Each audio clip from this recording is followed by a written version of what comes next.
जमशेदपुर नाम के गांव में भीषण अकाल पड़ता है, जिस वजह से वहां पानी की समस्या हमेशा बनी रहती। गांव के सभी किसान खेती करने के लिए बारिश पर ही निर्भर रहते थे। कई किसानों ने तो अपने खेतों में बोरिंग भी खुदवा कर देखी, लेकिन पानी नहीं मिलता।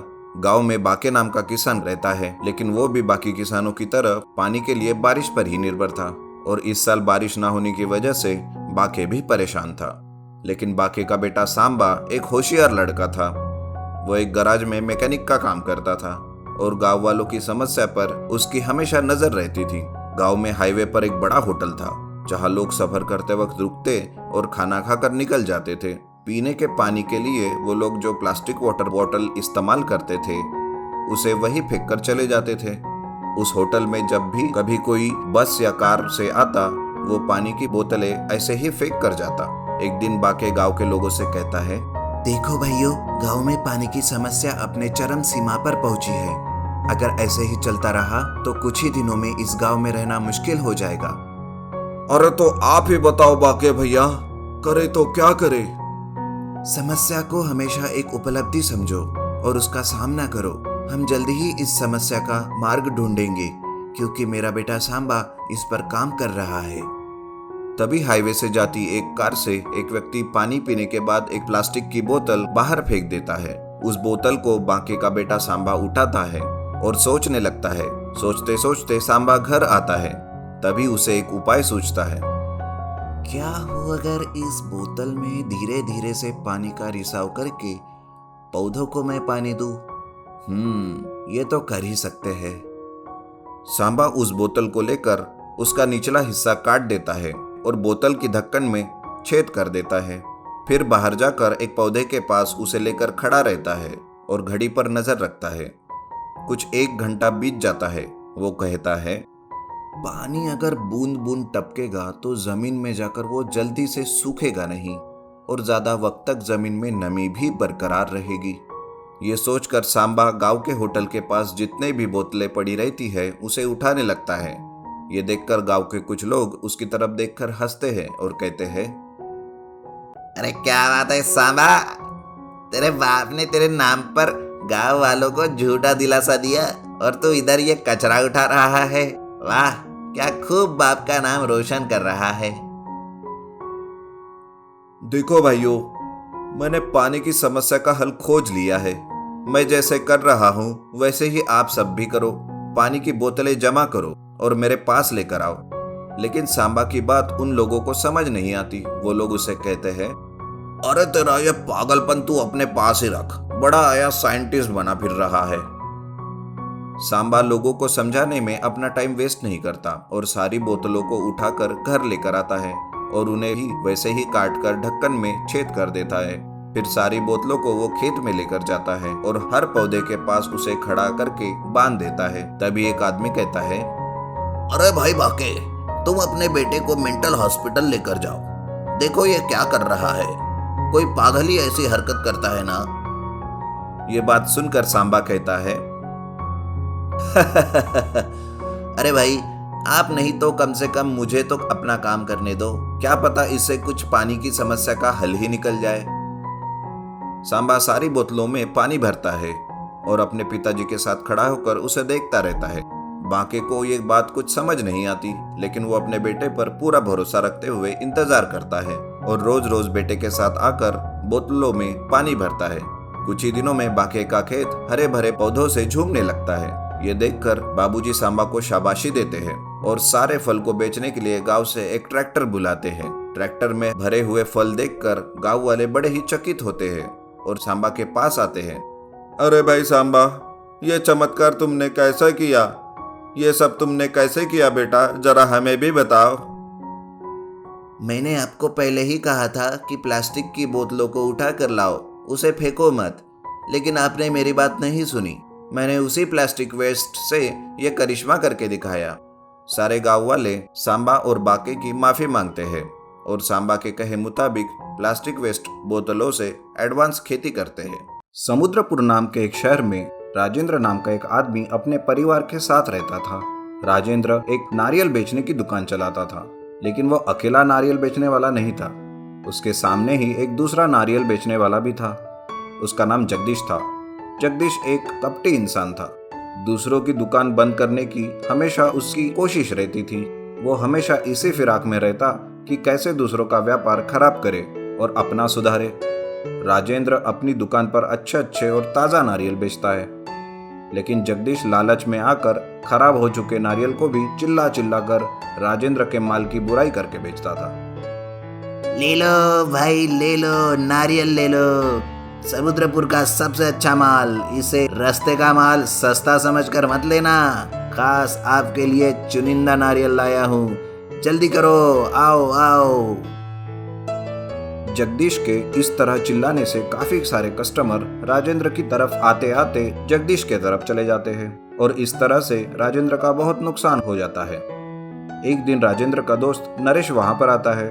वो देखता है कि जगदीश अपने नारियल बेचने के लिए चिल्ला रहा था। ये देखकर नरेश उसे कहता है, अरे राजेंद्र, तू तो जगदीश से अच्छे नारियल रखता है, फिर भी लोग उसकी दुकान में ही क्यों जाते हैं यार।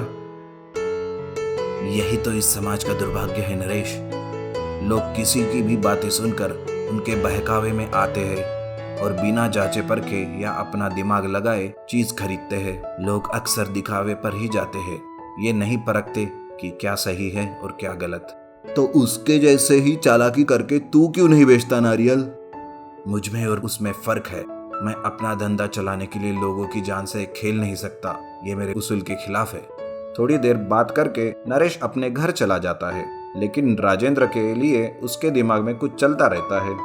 वो दूसरे दिन सवेरे ही अपने घर में रखी एक पुरानी कार निकालता है और उसे मैकेनिक के पास ले जाता है। वो मैकेनिक से कहता है, देखो भाई, इस पुरानी कार का तुम्हें पूरी तरह से मेकअप करना है और इसे नारियल का रूप देना है, और हाँ, याद से इसमें एक टैंकर भी रखना है। दूसरा दिन आता है। नरेश नारियल कार लेकर राजेंद्र के पास जाता है। कार को देखकर राजेंद्र भी चौंक जाता है। नरेश उसे कहता है, देख राजेंद्र, अब पुराने तरीके से धंधा करना छोड़ और नया तरीका अपना। आज से इस कोकोनट कार में फ्रेश कोकोनट वाटर बेचेंगे। राजेंद्र को भी नरेश का ये सुझाव अच्छा लगता है और वो उस दिन से फ्रेश नारियल पानी बेचने लगता है। आइए आइए, फ्रेश कोकोनट वाटर पीजिए और फ्रेश हो जाइए। लोग राजेंद्र की कोकोनट कार देखकर चौंक जाते हैं और उसके दिखने की वजह से उसके पास आकर नारियल पानी खरीदते हैं। इधर जगदीश का धंधा डूबने लगता है। वो राजेंद्र को देखता है और एक तरकीब लगाता है। रात को राजेंद्र की कार के पास जाकर उसके कार में रखा हुआ नारियल पानी टैंकर से चुरा लेता है। ये सब नरेश चुपके से देख लेता है। जगदीश दूसरे दिन चुराया हुआ नारियल पानी अपनी दुकान पर बेचने लगता है। आइए आइए, जल्दी कीजिए, खास मंगवाए हुए नारियल का पानी पीजिए। पसंद आए उसके बाद ही नारियल खरीदे। आइए आइए। ये देखकर लोग मुफ्त में नारियल पानी पीने लगते हैं और उसके बाद ही नारियल खरीदते हैं। नरेश उसकी हरकत देखकर एक आइडिया लगाता है और रात में टैंकर में खराब बदबूदार पानी डालकर रखता है। थोड़ी ही देर में जगदीश राजेंद्र की कार से नारियल पानी चुरा कर लेके जाता है। दूसरे दिन, आइए आइए भाइयों और आप सबकी बहनों, जल्दी से फ्रेश नारियल पानी पी लो। थोड़ी ही देर में जगदीश से नारियल पानी खरीदने लोगों की लाइन लग जाती है। एक आदमी आता है और पानी पीता है, लेकिन उसे पानी बिल्कुल भी पसंद नहीं आता। वो जगदीश के मुंह पर पानी फेंक के मारता है और कहता है, अरे ये नारियल पानी है या एरंडे का तेल? इतना घटिया नारियल पानी जाकर अपने बाप को पिला। बाकी के लोग भी उस नारियल पानी को फेंक देते हैं और मिलकर जगदीश की पिटाई करते हैं और सभी लोग जाकर राजेंद्र की दुकान से अच्छे और ताजे नारियल लेते हैं। और उस दिन से वो नरेश के साथ मिलकर कोकोनट कार पर ही नारियल के साथ उसका पानी भी बेचता है। बुंदेलखंड नाम के एक गांव में विराज नाम का आदमी अपनी पत्नी सुमन के साथ रहता था। विराज एक मैकेनिक था जो गांव में ही एक गराज में काम करता था। उसके साथ उसके दो दोस्त पुष्पिंदर और सुरिंदर भी काम करते थे। विराज रोज सवेरे नाश्ता करके दोपहर का खाना लेकर काम पर जाता था। एक दिन सुमन विराज को नाश्ते में समोसा देती है। विराज वो खाते हुए कहता है, अरे वाह, ये कौन सा समोसा है सुमन? आज तक इतना बढ़िया समोसा मैंने नहीं खाया। अजी क्या बात कर रहे हो? ये समोसा तो हमेशा के जैसे ही बनाया है। नहीं नहीं सुमन, आज के समोसे में कुछ अलग ही बात है, कुछ तो नया है इसमें। अच्छा, तो आपने पकड़ ही लिया। दरअसल कल रात बचा हुआ चिकन मैंने समोसे में डाला और चिकन समोसा बनाया। ये तो बहुत ही स्वादिष्ट है सुमन, तुम्हारी कलाकारी ने कमाल किया। एक काम करो, अगर कुछ चिकन समोसे बचे हो तो मुझे डिब्बे में देना, आज दोस्तों को भी खिलाऊंगा। सुमन विराज को डिब्बे में कुछ चिकन समोसे देती है और विराज काम पर निकल जाता है। दोपहर खाने के समय अपने दोस्त और मालिक को भी वो चिकन समोसे देता है। सभी चिकन समोसे खाकर बहुत तारीफ करते हैं। तभी विराज का मालिक कहता है, अरे विराज, तुम्हारी पत्नी के हाथों में तो जादू है, जादू। क्या कमाल के चिकन समोसे बनाए हैं, वाह वाह, खाकर मजा आ गया। आगे भी कभी बनाओगे तो मेरे लिए जरूर लाना। मालिक के बाद पुष्पिंदर और सुरिंदर भी चिकन समोसे की बहुत तारीफ करते हैं। शाम होती है, विराज घर आता है और सुमन से कहता है, अरे पता है सुमन, आज तुम्हारे चिकन समोसे की तो बहुत तारीफ हुई है। अब मुझे हमेशा टिफिन में चिकन समोसे ही दिया करो। अच्छा जी, अगर रोज रोज टिफिन में चिकन समोसे दिया करूंगी तो हमारा दिवाला ही निकल जाएगा। लेकिन मैं सिर्फ आपके लिए हफ्ते में 2 बार तो भी चिकन समोसे बना कर दूंगी। ऐसे ही सुमन विराज को हफ्ते में 2 बार चिकन समोसे देती है, लेकिन जब भी वो चिकन समोसे लेकर जाता तो टिफिन से चिकन समोसे गायब रहते। विराज समझ नहीं पा रहा था कि आखिर चिकन समोसे कहाँ गायब हो रहे थे। कुछ हफ्ते यूं ही बीत जाते हैं। फिर एक दिन विराज सुमन से कहता है, अरे सुमन सुनो, मुझे तुम्हें एक बात बतानी है। हाँ जी, बोलिए, क्या बात है? तुम जो चिकन समोसे देती थी वो ना जाने कैसे टिफिन से गायब हो रहे हैं। मुझे समझ नहीं आ रहा है कि ये कैसे हो रहा है। सुमन थोड़ा सोचती है और कहती है, सुनिए, मैं कल आपको फिर से चिकन समोसे दूंगी, लेकिन इस बार चिकन समोसे में मैं जमाल गोटा डालूंगी और ऐसा काला रंग डालूंगी कि जिसे खाने के बाद उसका मुंह काला काला हो जाएगा। उससे पता ही चल जाएगा कि चिकन समोसे कौन चुरा रहा है। दूसरे दिन सुमन विराज को कहे मुताबिक चिकन समोसे देती है, जिसमें जमाल गोटा और काला रंग मिलाया रहता है। विराज काम पर जाता है और जैसे ही दोपहर की छुट्टी होती है, विराज देखता है कि चिकन समोसे गायब है। तभी उसे चिल्लाने की आवाज आती है। वो देखता है कि सुरिंदर पेट पकड़कर जोर जोर से चिल्ला रहा है, हाय रे मेरा पेट, अरे बहुत दर्द हो रहा है, अरे हाय रे। विराज उसके पास आता है और सुरिंदर को पेट दर्द से कराहते हुए देखता है।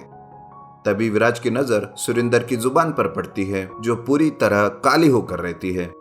ये देखकर विराज कहता है, अच्छा बेटा सुरिंदर, तो चिकन समोसा चोर तुम हो। तभी सुरिंदर कहता है, अरे मुझे माफ कर मेरे भाई, मुझसे गलती हुई। क्या करूं, चिकन समोसा था ही इतना स्वादिष्ट कि मुझसे रहा नहीं जा रहा था। इसलिए जब भी तुम टिफिन में चिकन समोसे लेकर आते थे, मैं ही उसे चुराता था। अब मुझे माफ करो और कृपया करके इस पेट दर्द से बचा मेरे भाई। विराज उसे कराहते हुए देख उसे माफ कर देता है और उसे एक दवाई देकर दूसरे दिन उसे खुशी से चिकन समोसा खिलाता है।